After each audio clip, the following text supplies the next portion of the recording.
నమస్తే. బీఆర్కే భక్తి ఛానల్కి స్వాగతం. నేను పద్మ. ఈరోజు మనతో పాటు స్టూడియోలో ఉన్నారు ప్రముఖ ఆధ్యాత్మికవేత్త డాక్టర్ అనంతలక్ష్మి గారు.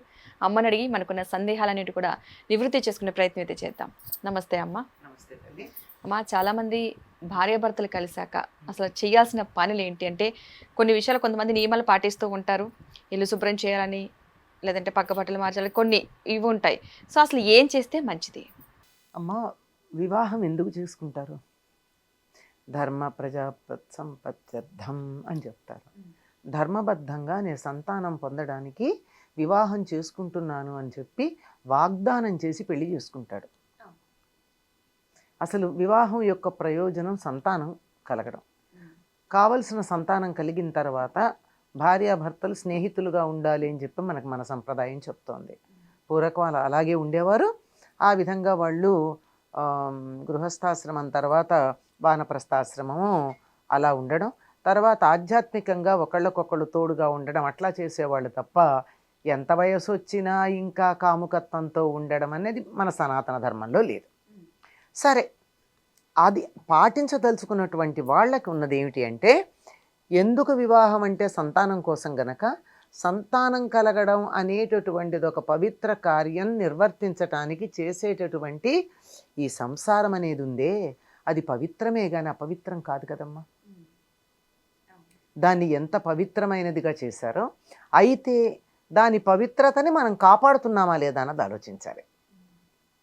అది అయిన తర్వాత ఇల్లు శుభ్రం చేయాలా అన్నది కాదు ముఖ్యం, దానికి ముందు మనం ఎంత శుచిగా ఉండాలి. అందుకే తప్పనిసరిగా స్నానం చెయ్యాలని చెప్తారు. దానికి ముందర సాయంకాలం స్నానం చేయాలి. పగటిపూట కలవకూడదు, రాత్రిపూటే కలవాలి. ఇద్దరూ కూడా శుచిగా ఉండాలి, శారీరకంగా మానసికంగా.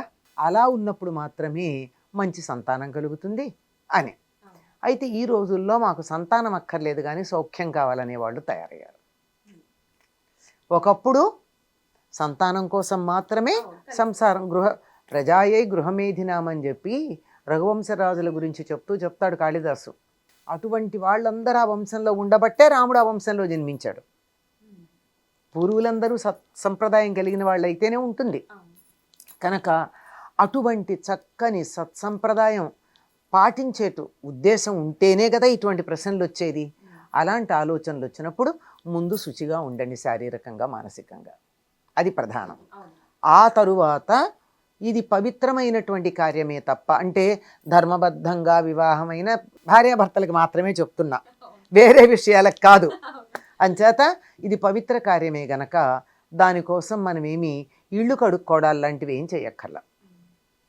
నిజానికి దానికి ముందుగానే పక్కబట్టలు మార్చుకుంటారు, తర్వాత కాదు. ఆ తర్వాత మార్చకపోతే పర్వాలేదు, కానీ ఎందుకు మారుస్తారంటే ఈ రోజుల్లో అందరూ మంచాల మీద కూర్చునే అలవాటు వచ్చేసిందమ్మా. పూర్వకాలం పగటిపూట మంచాల మీద ఉండేవాళ్ళు కాదు, పైగా ఇతరుల మంచాల మీద కూర్చునేవాళ్ళు కాదు. ఈనాటికి కూడా నేను ఎవరింట్లో మంచం మీద కూర్చోలేదు, ఈనాటి వరకు.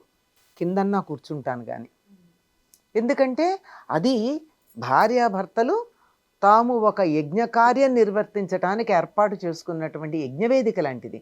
వాళ్ళకి మాత్రమే పరిమితి, ఇతరులు ఎందుకు? వాళ్ళ పిల్లలకు అనుమతి ఉంటుంది, చిన్నపిల్లలైతే కనుక.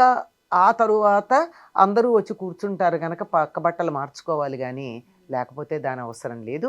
అయితే శాస్త్రం ఏం చెప్తుందంటే, పురుషుడు స్నానం చేయాలి, స్త్రీ చెయ్యక్కర్లేదు. ఎందుకు అంటే పురుషుడు తన నుండి ఒకటి బయటికి పంపించాడు, ఏదన్నా తీసేసిన తర్వాత శుభ్రం అవ్వాలి కదా, అదే స్త్రీకి అవసరం లేదు. ఇలాంటివి తెలియక రోజు తలస్నానాలు చేయాలి, పూజ చేయాలంటే. ఇంకో దురదృష్టకరమైనటువంటి పరిస్థితి ఏమిటంటే, మన సమాజంలో ప్రస్తుతం వంటగదితో పాటు పూజగది కూడా ఆడవాళ్ళకి అప్పచెప్పారు. తప్పు కదా. ఆవిడ వంట చేస్తే ఆయన పూజ చెయ్యొద్దు? చెయ్యాలి. అది లెక్క. ఒక కుటుంబంలో చక్కగా చేసేటటువంటి పనులను సర్దుకుని ఒకళ్ళతో ఒకళ్ళు చక్కగా ఉండాలి అంటే చెరొక పని చేసుకోవాలన్నప్పుడు పూజ పురుషుడు చేస్తాడు, వంట స్త్రీ చేస్తోంది. కావాలంటే పూజ దగ్గర ఏర్పాట్లు చేయొచ్చు, అందించవచ్చు, అవసరమైతే తోడ్పడచ్చు, అతడికి వీలు కానప్పుడు చేయొచ్చు. అంతేగాని దీవిడ బాధ్యత కాదు అసలు. తనది కాని బాధ్యతను ఎత్తినేసుకోవడం అవుతుంది. సరే చేస్తారు. అలా చేస్తే మేము పూజ చేస్తున్నాం కనుక మేము తలస్నానం చేయాలా? తలస్నానం అసలు ముత్తైదువులు చేయకూడదు. తల అంటుకోవాలి. తలకి నూనె పెట్టుకుని ఆ రోజుల్లో కుంకుడుకాయలు, ఈ రోజుల్లో షాంపూతోనూ ఆ నూనె వదిలించుకోవాలే తప్ప ఊరికే నెత్తి మీద నీళ్లు పోసుకోవడం అన్నది అశుభ వార్త విన్నప్పుడు మాత్రమే చేస్తారు తప్ప ఎప్పుడు చేయకూడదు. కనుక తలస్నానం చెయ్యకూడదు, గుర్తుపెట్టుకోండి. అస్సలు ముత్తైదులు చేయకూడదు. భర్త లేని స్త్రీలు చేస్తే చేయొచ్చేమో కానీ భర్త ఉన్నటువంటి స్త్రీలు మాత్రం తలస్నానం చేయకూడదు.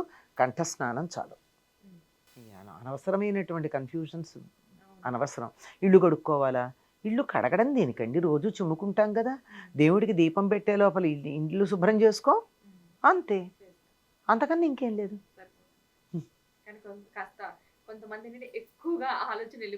ఎక్కువ అంటేనమ్మా తెలియక ఇలా చెయ్యాలి అని ఎవరో పొరపాటుని చెప్తారమ్మా, అంతే. అదేంటంటే ఎవరో ఎందుకు చెప్పిందో, నేను చేయకపోతే నా కుటుంబానికి ఏమన్నా అయిపోతుందేమో అనేటటువంటి ఒక భయంతో చేయడమే తప్ప అవసరం లేదు.